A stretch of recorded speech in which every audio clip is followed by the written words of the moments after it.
नमस्कार दोस्तों, study mirror पर आपका स्वागत है।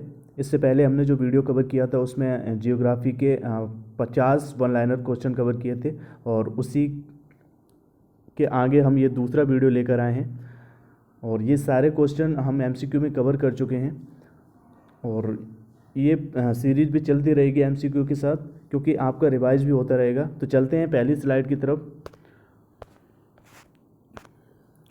पहला क्वेश्चन है कि विश्व में सबसे ऊंचा बांध कौन सा है। तो रोगवंश जो कि तजाकिस्तान में विश्व का सबसे ऊंचा बांध है। दैनिक ज्वार भाटा के मध्य समयांतर क्या होता है? 24 घंटे 52 मिनट। आपको याद रखना है। सरगासो समुद्र किस महासागर में स्थित है? तो अटलांटिक महासागर में स्थित है सरगासो समुद्र। फ्रांस की बोर्डो बंदरगाह किस नदी के तट पर स्थित है? तो गेरोन नदी आपको याद रखना है। वर्ष 2000 से 2005 की अवधि में वन क्षेत्र का सर्वाधिक ह्रास जहाँ देखा गया वह देश कौन सा है? तो इंडोनेशिया वह देश है। विश्व में तंबाकू का सबसे बड़ा उत्पादक देश कौन सा है? तो चीन विश्व में सबसे बड़ा तंबाकू का उत्पादक देश है। रबड़ किस प्राकृतिक प्रदेश की उपज है? तो विषुवतीय प्रदेशों की प्राकृतिक उपज है रबड़, आपको याद रखना है। प्रश्न है कि जनसंख्या वृद्धि का सर्वाधिक प्रतिशत जिस महाद्वीप के देशों में देखा गया वह कौन सा है? तो एशिया महाद्वीप में जनसंख्या वृद्धि का सर्वाधिक प्रतिशत देखा गया। चाय के निर्यात में भारत को किस देश की कड़ी प्रतिस्पर्धा का सामना करना पड़ा है? तो श्रीलंका, आपको याद रखना है। विश्व का बृहत्तम मत्स्य आहरण क्षेत्र कौन सा है? तो ग्रैंड बैंक दुनिया का सबसे बड़ा मत्स्य आहरण क्षेत्र है। नॉर्वे की राजधानी ओस्लो का प्राचीन नाम क्या है? तो क्रिस्टीना ओस्लो का प्राचीन नाम है। दक्षिण एशिया का सबसे घना वसा देश कौन सा है? तो बांग्लादेश दक्षिण एशिया का सबसे घना वसा देश है। किसी प्रदेश की कुल जनसंख्या तथा कुल कृषि क्षेत्र का अनुपात क्या कहलाता है? तो कार्य घनत्व अनुपात कहलाता है।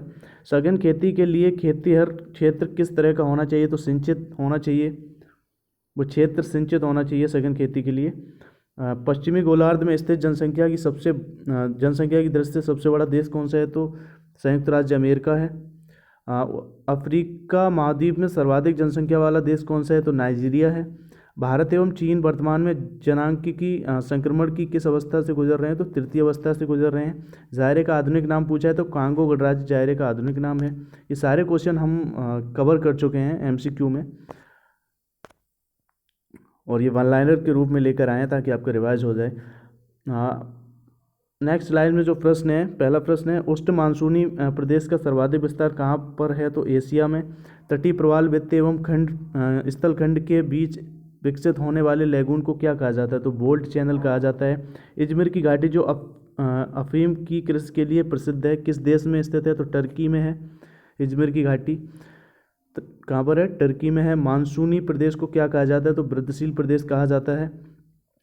विश्व में सर्वाधिक लवणता किस झील में पाई जाती है? तो वान झील में सर्वाधिक लवणता पाई जाती है। दक्षिणी पूर्वी एशिया में रबड़ किस स्थान से लाया गया?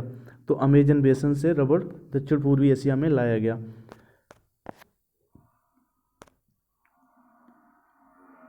मानसूनी प्रदेश में सर्वाधिक वर्षा कहाँ होती है? तो पूर्वोत्तर भारत में। कांगो घाटी में किस प्रकार की जलवायु पाई जाती है? तो विषुवतीय जलवायु। विश्व का सबसे बड़ा मूंगफली उत्पादक देश कौन सा है? तो चीन, आपको याद रखना है। विश्व में कपास की कृषि के अंतर्गत सर्वाधिक क्षेत्रफल किस देश में पाया जाता है? तो भारत में। प्रवाल भित्तियों की उत्पत्ति से संबंधित हिमानी नियंत्रण सिद्धांत का प्रतिपादन किसने किया है? तो दिल्ली, आपको याद रखना है। हीरा व्यापार का सबसे बड़ा केंद्र कौन सा है? तो एंटवर्प, आपको याद रखना है। हीरा व्यापार का सबसे बड़ा केंद्र है। संसार में तांबे का अग्रणी उत्पादक कौन सा है? तो अमेरिका तांबे का अग्रणी उत्पादक देश है। ट्रक फार्मिंग का अभिप्राय पूछा है तो इसका संबंध बागवानी कृषि से है। तो दोस्तों ये हमने बहुत जो महत्वपूर्ण वन लाइनर जो क्वेश्चन है वो हमने कवर किए। ये सारे क्वेश्चन हम एमसीक्यू में कवर कर चुके थे, लेकिन ये हम वन लाइनर क्वेश्चन की सीरीज़ आप ही की डिमांड पर लेकर आए हैं ताकि और ये क्वेश्चन रिपीटेड इसलिए रख रहे हैं ताकि आपका रिवाइज भी होता रहे और वो वन लाइनर की सीरीज भी चलती रहे एमसीक्यू के साथ। और अगर ये वीडियो अच्छा लगा तो लाइक कीजिए और पहली बार चैनल पर आए हैं तो सब्सक्राइब कीजिए। इसी तरह से अपने दोस्तों को शेयर करना बिल्कुल मत भूलिए और किसी भी तरह की प्रतिक्रिया के लिए कमेंट जरूर करिए। मिलते हैं अगले वीडियो में और अगला वीडियो एमसीक्यू पर आधारित होगा, साथ ही ये सीरीज़ भी चलती रहेगी। तो तब तक के लिए नमस्कार, थैंक यू सो मच।